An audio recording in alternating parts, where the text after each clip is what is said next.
Taylor Trask here with me. Todd A. And you're listening to the Todd and Taylor Show. But for now, yeah, exactly. For now, we're debating names as we speak, and we've gotten a few suggestions, even from our episode 0, the primordial goo that this show is coming out of. We've got a few people who've gave us some suggestions. What are they? The first suggestion we have is Toddlore. Toddlore. Kind of a mashup of our names there. Sounds like I feel like that's if there's a super virus that wipes out humanity, it might be the Toddlore virus. We'll be like, oh, yes. yeah, and then we'll be very sad about this. Right. We'll look back on that day like we should have never named our podcast that. So Toddlores is one. I sort of like that though. It's it's obvious. Yeah. Why not Tayod? Toddlore and Tayod. Yeah. Honestly, we had talked before we even recorded the first one about possibly using our names in some geeky fashion because you are Trask and there's of course what's his name, Trask, Boulevard played by Tyrion Lannister. Yeah. In X-Men: Days of the Future Past, the Trask Industries. Yeah. And I'm Mr. Anderson, which even just today someone referenced to me. Nice. See? Which is like literally I get every week. I was gonna say after The Matrix came out, you must have just been like, God damn it, which was hilarious because I didn't see The Matrix for probably a year after it came out. Wow. And then after that, I was like, meh, and I never saw the other ones. Yeah, so, that's probably best. Right. That's what. Let's add that to a future episode because I have an entire dissertation on what The Matrix could have been, and there's elements of the second one that I was like, oh, this is where they're headed, and then they just so didn't, and I'm like, okay, so we'll put that in the vault for another day. I just did that. I just added it to the vault. Excellent. But there was another episode title that somebody suggested that I thought was. Oh yes. So then a Twitter friend of mine, Jocelyn Jane Taylor, suggested TNT.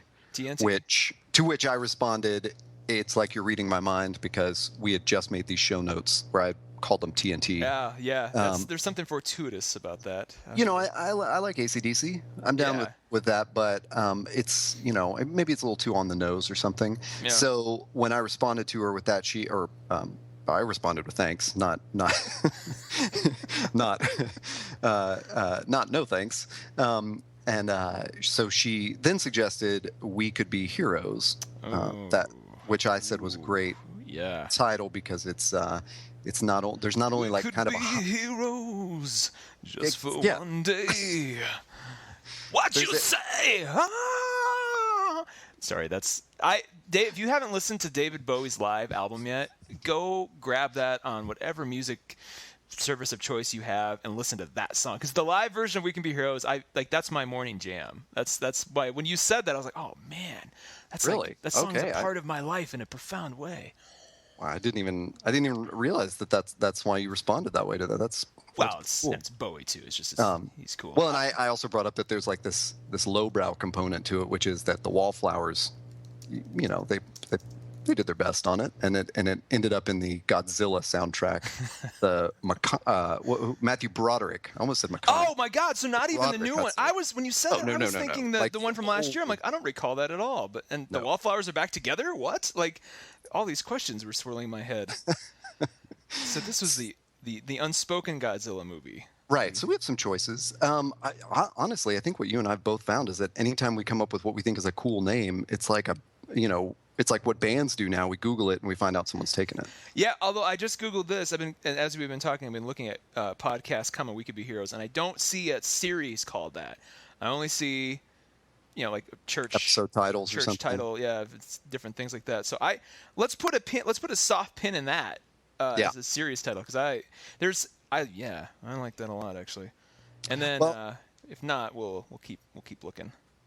Sure. But. Oh, go ahead. Sorry. I was probably going to say exactly what you were going to say with the butt, which is maybe we should just get into this. We're calling episode 1. Episode 1, the first one. So last episode was episode 0 because that was us. Yeah, we were just toying around and seeing what worked and all that. But what we want to do at episode 1, since it's the first official one, is introduce who we are and talk about how we met. And I think this goes back to the days of, when you and I were both. You're in Nashville now, right? Actually. Yes. Yeah, and I'm in an undisclosed location. Oh, sorry. I move around the That's right. country. That's right. Well, at one point you were in Nashville, as was I. And we both worked at a company in Nashville and kind of ran into each other. And we were friendly. I mean, we didn't hang out all the time, but you were a cool guy and you worked with other cool people in your department. So like we were all mutually friendly to each other and I think it was cool then. But it seems like after we departed that company, then like we kind of connected more. If I'm recalling correctly. And then I realized much later on that you were just a big old nerd like I am. And we were into a lot of the same stuff. You're a writer. I'm trying to be a writer. And just I think you're a writer. I mean, well, you're a writer. You can own that. I'll have to. I feel like to be a writer, I have to have written something. I've completed something, and you've completed many things. So I'm like, well, I'm almost there. I'm getting closer. I feel like I'm in the George R. R. Martin camp of like. It just takes me a while, so I can sympathize with that guy pretty closely. But anyway, yeah. So I moved to Denver, and you moved. I moved to Orange County, California. That's right. Yeah. And then we just one thing led to another. And we had a series of conversations, I guess, last year, and every time I've been in Nashville, we try to meet up, and every time we meet up, it's like these 2-hour long like, have you seen this? Have you seen this? What is this? And then we're like, we should record this. And then sooner or later, you wrote an amazing blog post, as we talked about last time, about Avengers: Age of Ultron. Please. Actually, no, I always think you came first. You provoked it, yes. I provoked it, and you're like, wait till you read this, and I read this. I'm like, dude, we need to let's just record this stuff right now. So yeah, I was down with that. That was such a good idea. And your geek cred runs probably deeper than mine. Like I came from the 1980s. As a child of the 80s, like my introduction to all of this stuff was He-Man. So I was obsessed with the cartoon. I was obsessed with the toys. The toys came with little comics. That was my first introduction to comics.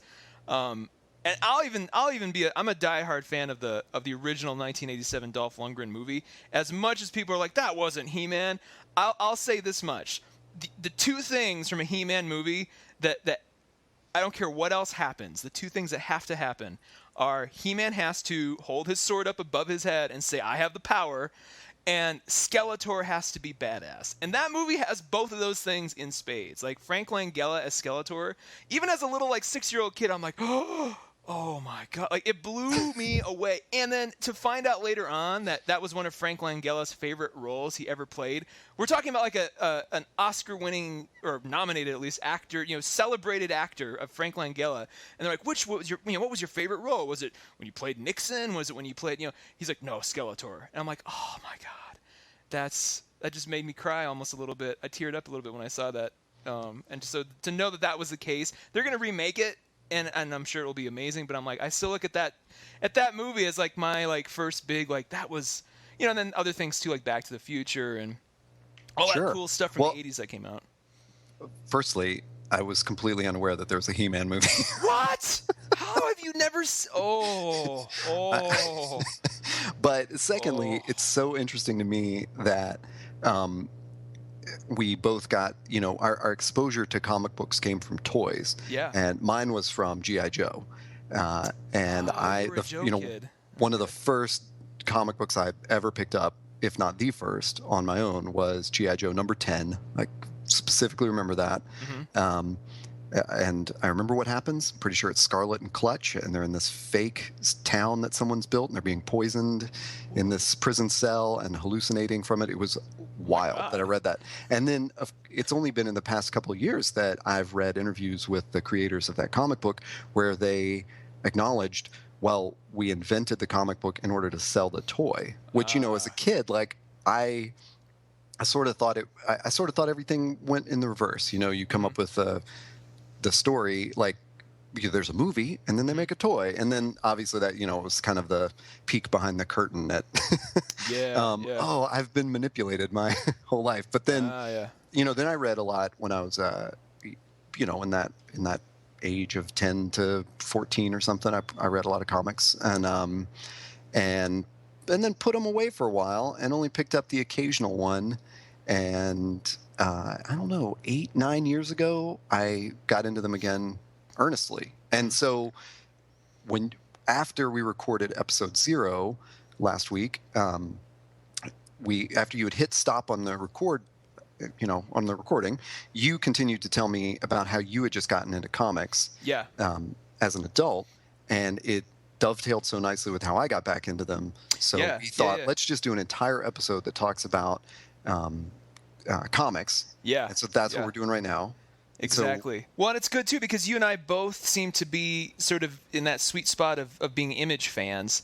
Yes. And I mentioned it a little bit on last time, but my foray into comics, I was never a big comic kid.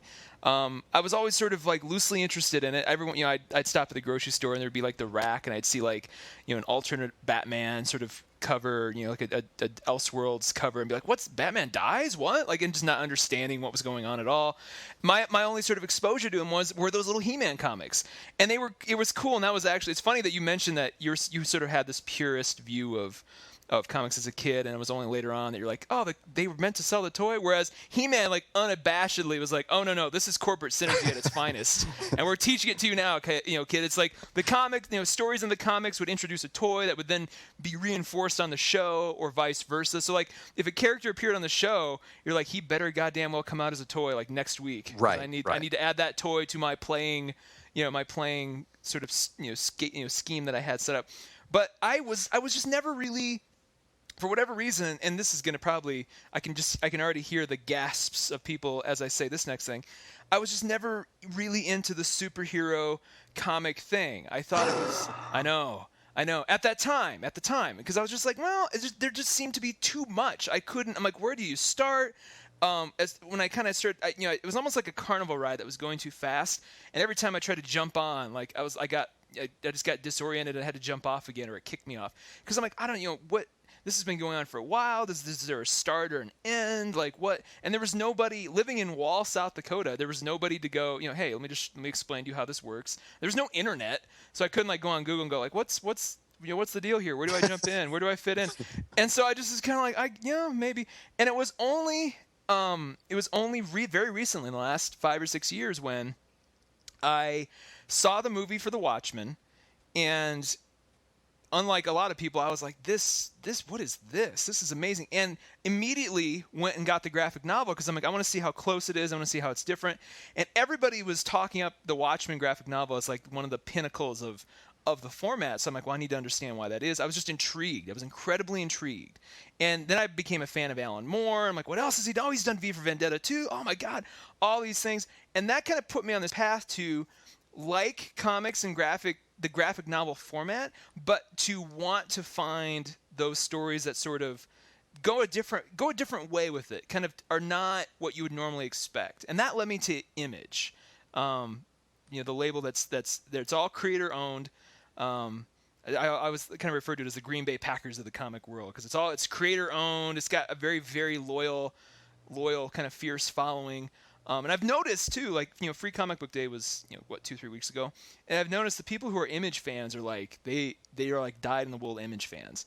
And that might be the same for DC or Marvel, but I will interact with other Image fans, and it's like all they read is Image stuff, and I'm kind of in that same boat right now. And I know you're not exclusively Image, but you're definitely, like, we were comparing our lists, and I'm like, here's what I'm reading right now, and you're like, here's what I'm reading right now, and it was all Image stuff. So I was like, oh, that's and it's crazy too, because the stuff you're reading, I am not, and vice versa.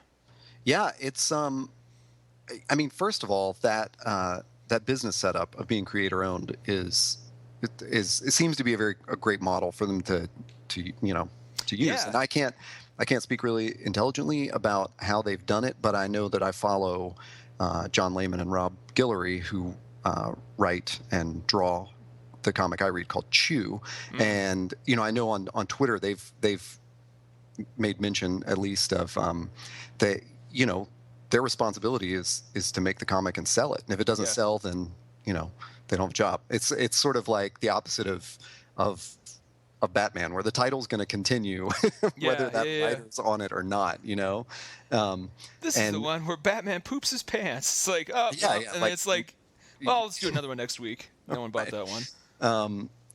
So it's I don't know. It kind of raises the stakes a little bit, but it also makes sure that you're getting something that the artist and the writer want to give, and it's, they're never having to compromise because of the arc of the, the universe's story or something like that. Well, here's what it is for me. So the thing, it's not all the Image titles, but it's a good chunk of them. There's no ads. So it's you can read it start to finish, and if there are ads, a lot of times they are built around the story, so they're fake ads for something in the universe of the story, which I think is really cool. And then more often than not, I know Dark Horse does this a little bit too, but Image seems to be very focused around the design of the book. So the covers are very, very graphic design intense, or there's some kind of angle around the presentation and packaging, and Jonathan Hickman, who we'll get into, is one of those guys. And there's just the the Wicked and the Divine, like all those books, there's just a very considered sort of look to them that I really that even if the writing is crap, like I'll immediately get sort of interested in that, just because they're like, this is something that we're intentionally considering start to finish. Yeah, well, I think that's part of that same thing of, when you get into an Image title, you're getting into the world of that one single title, and that goes from the packaging of the single issue or the trade paperback all the way to the story. It's like, from the outside in, you're getting that nice capsule of it.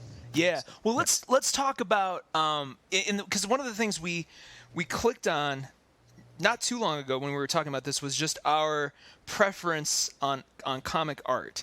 And this kind of goes back to my sort of late entry into the game too, because I just, for whatever reason, didn't gel with a lot of the way comics were drawn in the 80s and 90s.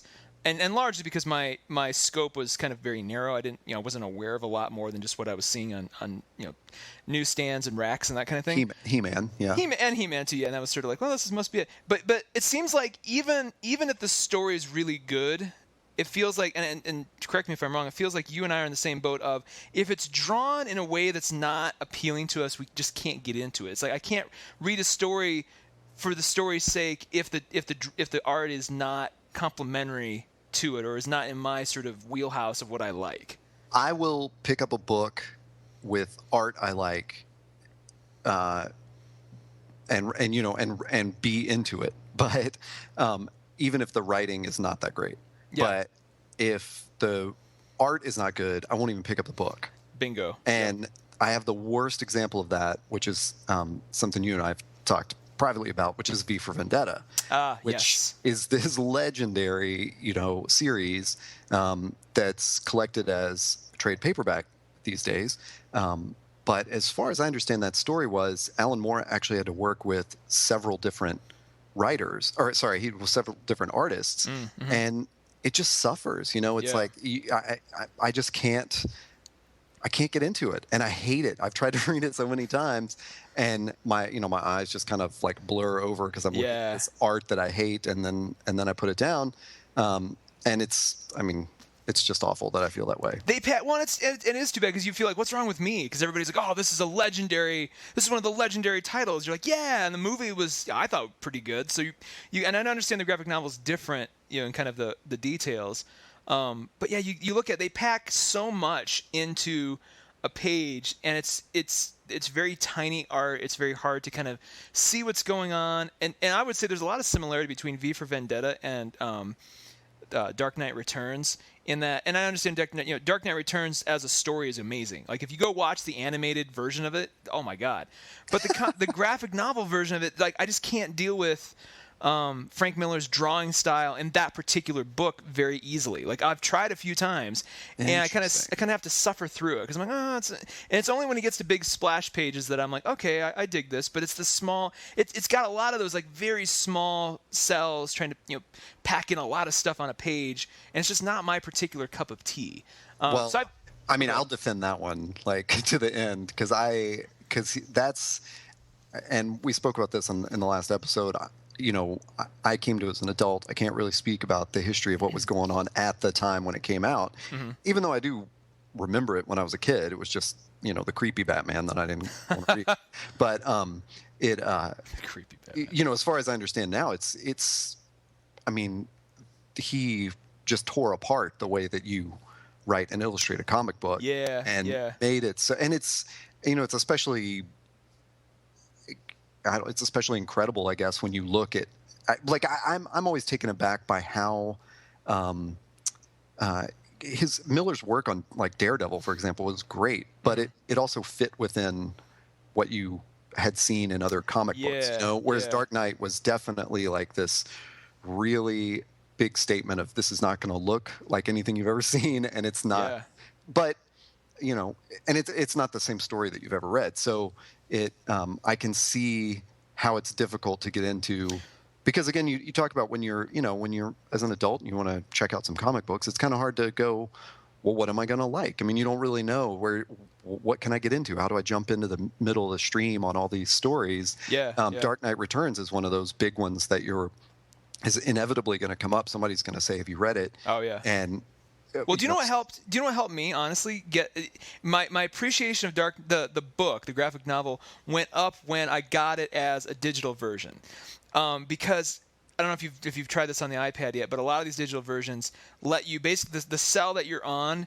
It's almost like a shadow box where it's enlarged and there's a darker kind of thing around the rest of it, so you can focus more on each individual cell and not kind of be distracted by the rest of it. And for me, that made it a much more pleasing experience, because then even though I'm not entirely a fan of the art, I could at least go through it almost more cinematically that way, and you can kind of control the pacing. And I understand like that, the way it's laid out on the page, especially in the kind of that late 80s era when everybody was experimenting with the format a lot more.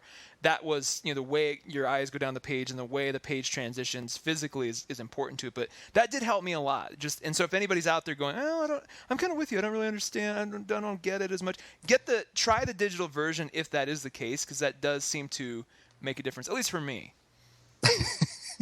All the purists, if there are any who would have ever would ever be, they're tweeting the shit out of me right now. That's why I didn't reveal my Twitter handle last time. Like, we're gonna wait until I've gotten all my dumb crap out of me and out in the open, and then people be, that's just how he is. That's why you're here. See, if it was just me rambling on and on, like, people would be like, okay, but see, you bring the legitimacy, the credibility. Oh, you're just setting me up for a terrible fall at some point. That's what's happening. Yeah, I don't know. Maybe we should circle back to that at the end of this. Yeah. Maybe about those books that got us into stuff. Yeah. Well, let's do this. We're kind of. I know I'm sort of breaking our. We had a format for the show a little bit, but we kind of keep segueing nicely into different things.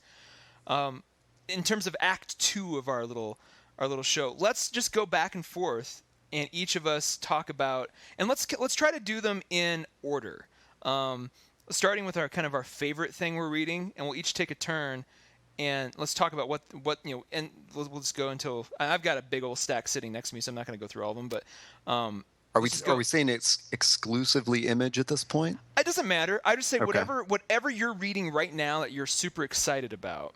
Okay. And a lot of mine are going to be, in fact, all of mine except for one thing are going to be Image. So that's just kind of the theme of my thing. But whatever you're reading now that you're excited about, and let's just each take a turn and talk about what it is, why you like it, where you were, the circumstances, and all that good stuff. And I'll let you go first. No, I think you should go first because you actually have a longer list. Plus, I want you to start with East of West because we talked about that after the episode the other day, and I was so intrigued, and I'm definitely going to go in and read it now. Reason I have so much stuff on my list is I took a vacation a month ago and I went to Portland. I don't know if you've been to Portland lately, but you type in comic book shop in Google Maps and you will find a amazing treasure trove of stores and shops that I have never seen anywhere else. I mean, every city's got their shop that's cool, but Portland's got like 7 of them. I've never been to Portland. Oh my God. And I went, and they're all different. Like one I went into was like a very, very clean, wooden floor, very well curated. It was almost like a museum. It was very, good selection, but they were very specific about what they were featuring. Just a really cool experience. Another one I went to was like somebody's hoarder's house. Like a dude who's had this shop for 35 years, and you walk down there, and I'm not even kidding, floor to ceiling, just stacked with books. You didn't even see the guy sitting behind the counter because he was hidden by all this inventory they had everywhere. But you walk up there, and you're like, I don't even know how to begin to to explore your story? He's like, well, start with this stack right here. And he pointed to a stack sitting right beside him. And it was like every single thing in that stack was amazing. And I'm like, oh my God, dude. And then I walked out of there with like, 3 or 4 things. I was just like, God damn it. I came back from vacation with like half my bag filled with stuff. So that's probably part of the problem. But yeah, my sort of image, it's interesting that we start with East of West, because my sort of image fandom begins with Jonathan Hickman.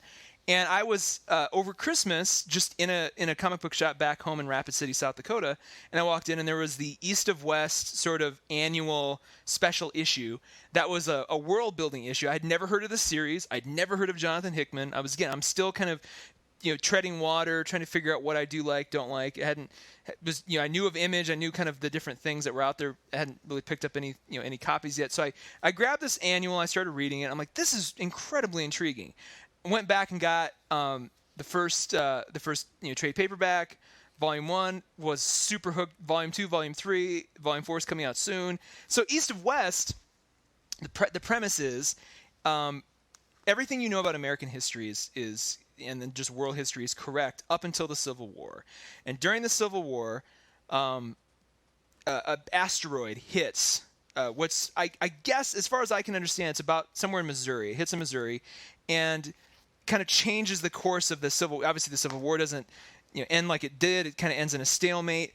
At that time, a preacher from the South starts writing this prophecy. And at the same time, an Indian chief writes the same prophecy, and eventually Mao Zedong writes the same prophecy, but they're all writing a different part of it. And at the same exact time, they all die, or at least two of them die at the same time. And then Mao, I think, finishes all independent of each other. They don't know each other as writing this, and then all 3 versions get brought together to become the actual prophecy that depicts the end of the world. Imagine then at the same time, the Civil War ends in a stalemate. The South becomes its own sort of country. The what's left of the Union stays the Union. Texas becomes the Republic of Texas. The free slaves kind of reconstitute a new nation around the Kingdom of New Orleans. China invades the West Coast and sets up the People's Republic of America. And then probably my favorite twist, Red Cloud does what Genghis Khan did and unites by conquest or by treaty all of the American Indian tribes into one single endless nation. And all of those that they basically they signed this accord at the site of the asteroid or the meteorite crash, which is now called Armistice, and that's America now. It's this subdivided thing. That's the stage that we're set on. The whole graphic novel itself starts with the 4 horsemen of the apocalypse coming back, right? And they come back as children, and one of them's missing. So I think it's death, pestilence, and I forget what the other one is. Famine. Thank you. Yeah, and death is not with. I'm sorry, death is not with him. It's war, famine, pestilence, and death is missing. And you come to find out that death didn't. At some point, they all died. Along the last time they were here, they died, but death didn't die with them or didn't go back with them. So he's been wandering around this whole time. And he looks like, kind of this cool version of Sawyer from Lost and Clint Eastwood sort of combined. In fact, if they make this as a TV series, they better goddamn cast that guy who played Sawyer, because I keep seeing him as his character. But these the other 3 horsemen of the apocalypse come back, and they're like, he's not here. And so they go hunting him. And then the whole story is, how do they help bring about the end of the world? How does death stop them? How do these different factions of what is now North America, how do they sort of help bring this about? It's super compelling, and there's like a really crazy sort of mystic sci-fi element that comes into play that's just bananas. The really cool thing that, and it's kind of a sort of a spoiler, the really cool thing that I noticed was the Endless Nation becomes the most technically savvy I guess country. I don't want to keep calling it country, but territory, if you will. They at one point, because all the American Indian tribes are now one. At one point, they all collectively decide to abandon spiritualism and all of their kind of traditions for logic and reason. So they become basically Apple as a society. And there are a couple, there's a couple of shaman and medicine men who are very resistant to that and kind of and almost double down in the spiritualism of aspect of things. And so they even gain the ability to like summon demons and all this kind of crazy shit. But the regular Endless Nation become like the most technically advanced. So all of their devices, their computers, all that stuff is what they export to the rest of the country. So it's super interesting to see like what would have happened, obviously in an imaginary universe if these things had come to pass. There's a realism there that I really like and kind of a really cool what if. But the art, going back to the art, is amazing. Jonathan Hickman has it's like his graphic novel sort of background, or his graphic design background is coming, is full force here. There's a lot of pages. His transitions are just like clean white pages with, light gray text that have either a quote from the prophecy or just his own sort of comments on things. The colors are just gorgeous. I fell in love with this freaking series, and I can't wait to see Volume 4. I've been holding off reading individual issues. So does Hickman do the art and write the stories? No, it's Hickman is the writer, and he designs the books. So he designs the transitions and just sort of the layout. And then Dragata and Martin do the actual art. I think they take turns, or I forget who does. Let me just see here. Oh, Frank Martin's the colors, and Nick Dragata's the actual artist. And Jonathan Hickman's the writer, and he designed a lot of what you'll see in other Hickman books in terms of just the sort of the fonts and the stylized look of the package is definitely here too. Cool. But I'm a huge and again this is as of Christmas. I didn't even know this thing existed, and now I'm like I want to see the series made so bad. And there's a twist that there's a really cool twist that comes along about halfway through that I will not reveal if you want to get into it. That's very worth it. And you're like, oh my, it kind of blows apart what you think was going to happen, and then you're sort of rooting for a character you never thought you would root for, which is awesome. So yeah, definitely no spoilers. No. Just when you said that, I thought maybe that's what we should call this show. No spoilers, man. It's too tempting. I'm gonna as soon as we say that, I'm gonna like let slip something. I'll be like, oh damn it. I'll be like, that's yeah.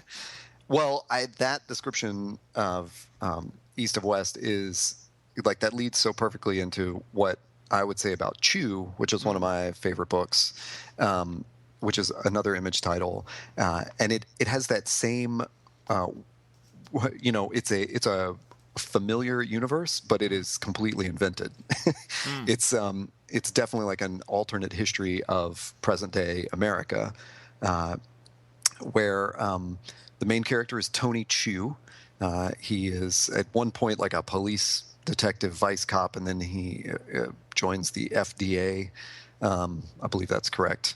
But there's so many government agencies in this that it's hard to keep track of them. But who wrote it? So that I had mentioned them earlier. That's John Layman and Rob Guillory. And, okay. They have a cool collaborative art. That as I understand it, Layman writes it, but then he also letters it, which is I don't know. I like that about the books, that they're it's definitely a collaborative effort, and they pack so many visual puns and things into those, and little posters in the background and Easter eggs and stuff like that. That it's just amazing to look at, and the art is so crazy different from any kind of superhero book, which is another thing that really appeals to me. In fact, I think a couple of the books on my list at least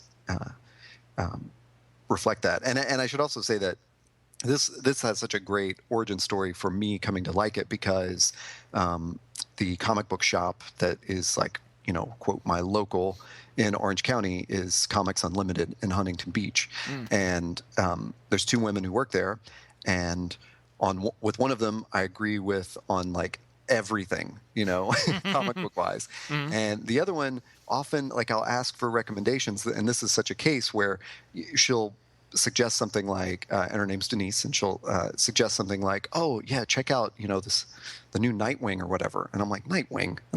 I don't have a crush on Dick Grayson. I don't need to see this." Yeah. So I generally, don't. I differ with her on opinion, but she is the one that told me to pick up Chew.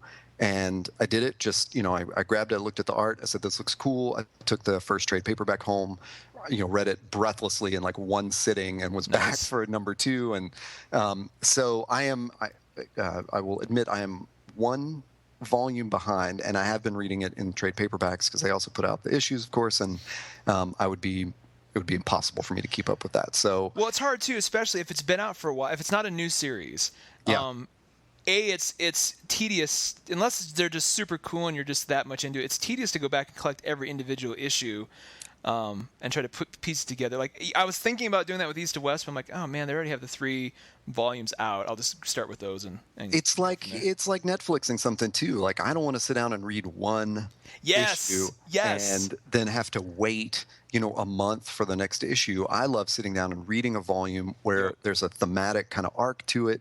And at least to the best of my knowledge, that's sort of how people are planning these out. There's a story arc, and that's what gets compiled into the trade paperback, and it's great. And anyway, so let me jump into Chew.